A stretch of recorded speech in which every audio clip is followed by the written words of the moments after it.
I am Amber. I am 29 years old. The clinking of crystal champagne glasses stopped the exact moment I pushed open the heavy double mahogany doors. The string quartet froze mid-note. My mother dropped her custom silk bouquet directly onto the polished marble floor. My sister, Grace, the radiant, flawless bride, turned completely pale beneath her designer veil. For 11 consecutive years, they told everyone in our hometown I was a runaway. They told our relatives I was a pathetic college dropout, a fragile failure who simply could not handle the pressure of the real world. They told everyone I was the ugly, ungrateful stain on our perfect family name. They had absolutely no idea I was the majority shareholder of the exact medical conglomerate currently funding her new husband's entire career. And today, I was not here to celebrate their holy union. I was here to foreclose on her entire fabricated life. Let me take you back to the beginning.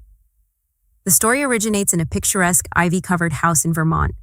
It looked exactly like a holiday postcard from the outside, but inside those walls, it was a psychological war zone.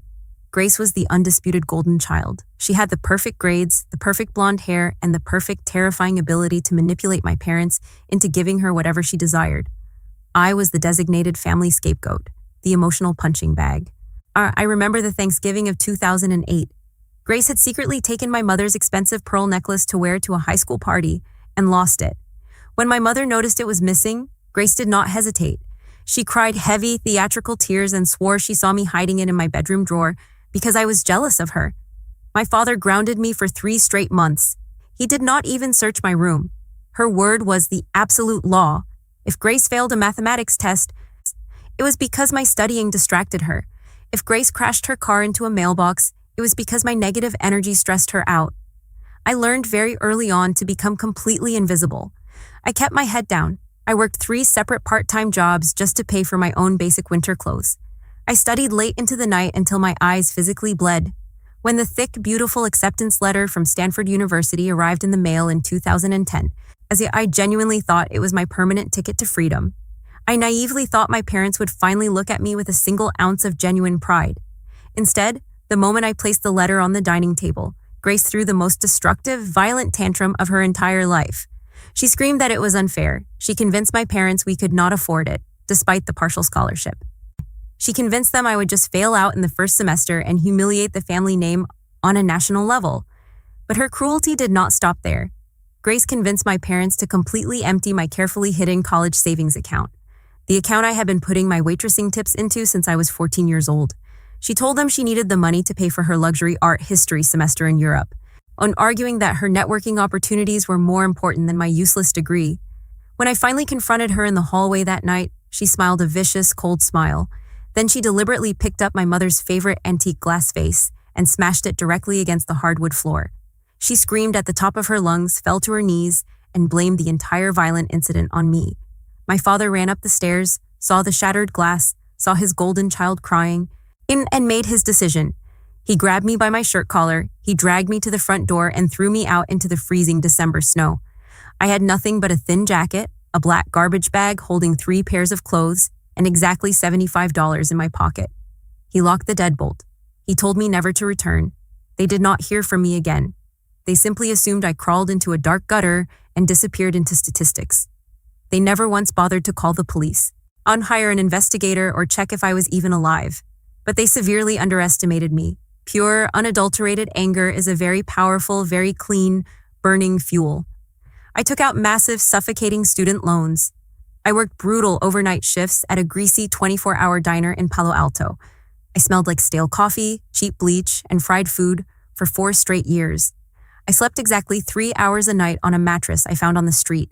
I did not go to parties. I did not make friends. I focused entirely on survival, and I graduated at the absolute top of my engineering class. By 2018, I had developed a revolutionary piece of artificial intelligence software. It completely changed how major hospitals tracked and predicted patient health data. The medical industry went crazy for it. I sold my very first technology startup for $25 million. But I did not stop there. I took that capital and built a ruthless empire. And I created Vanguard Medical Tech. I acquired clinics, research labs, and entire hospital wings. I married a wonderful, brilliant man who loved me for exactly who I was. We had a beautiful, highly intelligent son named Leo. I built a massive fortress of a life secured by wealth and power, entirely out of my family's toxic reach. I never planned to look back at the people who threw me away. Then, exactly 3 weeks ago, my lead corporate private investigator handed me a thick, heavy manila file. He was conducting standard background checks on our newly acquired assets. Grace was getting married to Daniel, a prominent, highly respected cardiologist opening a new practice in the Hamptons. But the marriage announcement was not the interesting part. Grace had been telling Daniel and all of his wealthy, elite, high society friends that she came from a long line of billionaire medical investors. She told him her family independently owned the Apex Medical Facility in Boston. She claimed the entire facility was her personal dowry. She used it to make herself look like American royalty. She used my industry to elevate her pathetic, lying status. There was just one massive, fatal, legally destroying problem with her beautiful lie. My parent company, Vanguard, bought the Apex Medical Facility 2 full years ago. I owned it. You 100% of it. Every brick, every scalpel, every single contract. The investigator uncovered the rest. Grace had somehow stolen my old discarded social security number to secure massive financial business loans against a property she arrogantly thought was just some distant, faceless corporate entity. She forged documents. She built her entire high society marriage, her designer wardrobe, and her husband's new clinic on a fragile foundation of massive, illegal, federal wire fraud. I knew exactly what I had to do. I did not want to send an angry text message. I did not want to scream at her over the phone. I did not want to pull her hair in a parking lot. I wanted cold, surgical, undeniable public destruction. I wanted her to feel exactly how cold the snow was on that December night. Back in the present, the Hamptons' wedding reception was dead, horrifyingly silent. You could hear the distant ocean breeze rustling the expensive white hydrangeas. I walked slowly, or deliberately down the center aisle. I wore a custom-tailored charcoal gray suit that cost more than my parents' entire Vermont mortgage. My 5-year-old son, Leo, held my left hand securely, looking incredibly sharp in his tiny, custom-fitted tuxedo. We looked like the billionaires we were. My mother was the first to break the terrifying silence. She marched aggressively up to me. She hissed like a trapped, desperate snake. She demanded to know what I was doing there. She accused me of trying to ruin her perfect daughter's perfect day. She threatened to call the armed security guards to have me thrown out into the street. I did not even blink at her. I did not acknowledge her existence. I kept my eyes locked entirely, intensely on Grace. Grace was visibly shaking. The champagne glass in her hand rattled against her diamond ring. She grabbed Daniel's arm, whispering frantically, telling him I was her unstable, crazy, jealous sister. She begged him to have me physically removed before I ruined the photographs. Daniel looked entirely confused. He was a man of science, a man of logic, and none of this made sense to him. He stepped forward, trying to be the calm, rational peacemaker. He suggested we all step into the private bridal suite to discuss this family drama away from the hundreds of elite guests. I did not let him finish his sentence. I reached into my designer leather bag and pulled out a thick, heavy, black leather folder. I handed it directly to his chest. He took it by instinct. I spoke to him. My voice was perfectly level, devoid of any emotion, echoing sharply across the silent ballroom. I told him I was not there for petty family drama. I told him I was there on strict, unforgiving corporate business. I explained loudly and clearly that his beautiful, crying bride had been telling everyone in his country club she owned the Apex Medical Facility. I explained she used that specific facility as collateral to successfully secure the $3 million loan for his brand new, state-of-the-art private cardiology practice. I instructed him to open the folder and look directly at page 4 of the legal document to see the actual legally binding corporate ownership records. I watched Daniel slowly open the heavy folder. I watched his eyes dart rapidly across the dense legal paragraphs.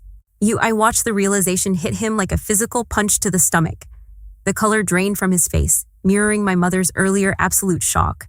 I continued speaking. I projected my voice so the wealthy, judgmental guests in the very back row could hear every single devastating syllable.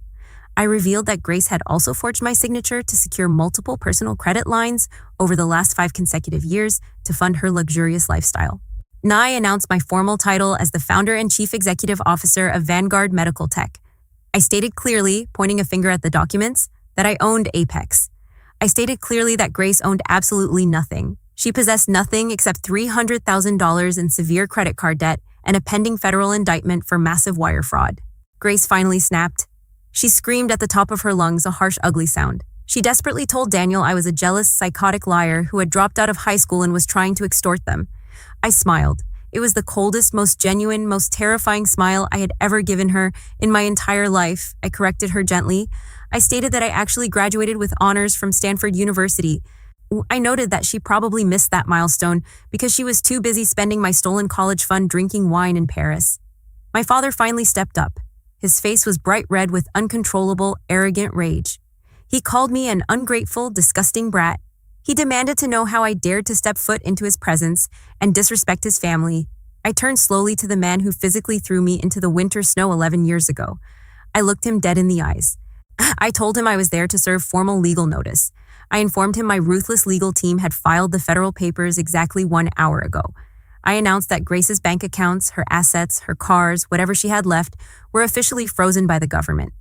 The fraudulent business loans were being called in immediately by the banks. Then I looked back at the groom. Daniel was no longer looking at me. He was staring directly at Grace with pure, unadulterated, absolute disgust. I delivered the final, fatal blow to her perfect life. I told Daniel that my parent company was pulling all research funding from his hospital practice, effective immediately.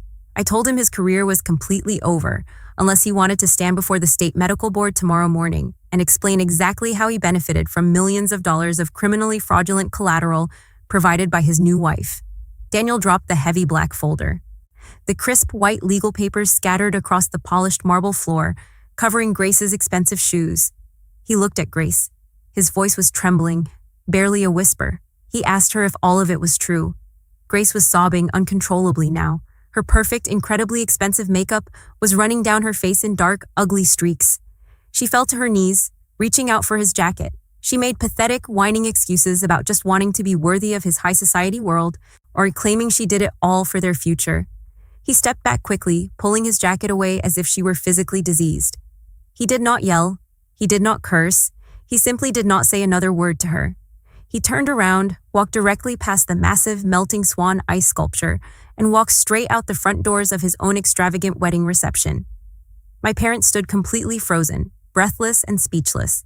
The hundreds of elite guests were whispering furiously, while pulling out their smartphones to record the aftermath. Grace remained collapsed on the floor in her ruined, wrinkled white dress, literally surrounded by the scattered legal documents that proved to the entire world exactly what kind of manipulative monster she truly was. I looked down at her one last time. I searched my heart for pity, or maybe lingering anger. But there was nothing left in my chest. There was only the deeply satisfying, absolute silence of a fully closed chapter. I gently squeezed Leo's small hand. I looked down at him and smiled warmly.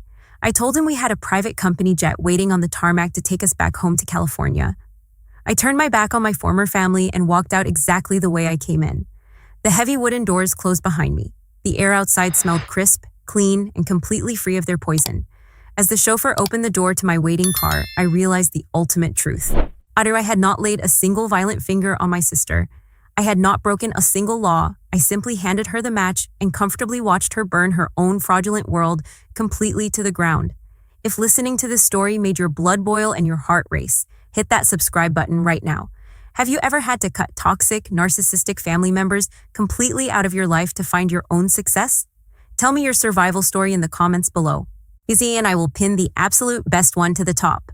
Do not forget to like this video, share it with someone who needs to hear it, and I will see you in the next one.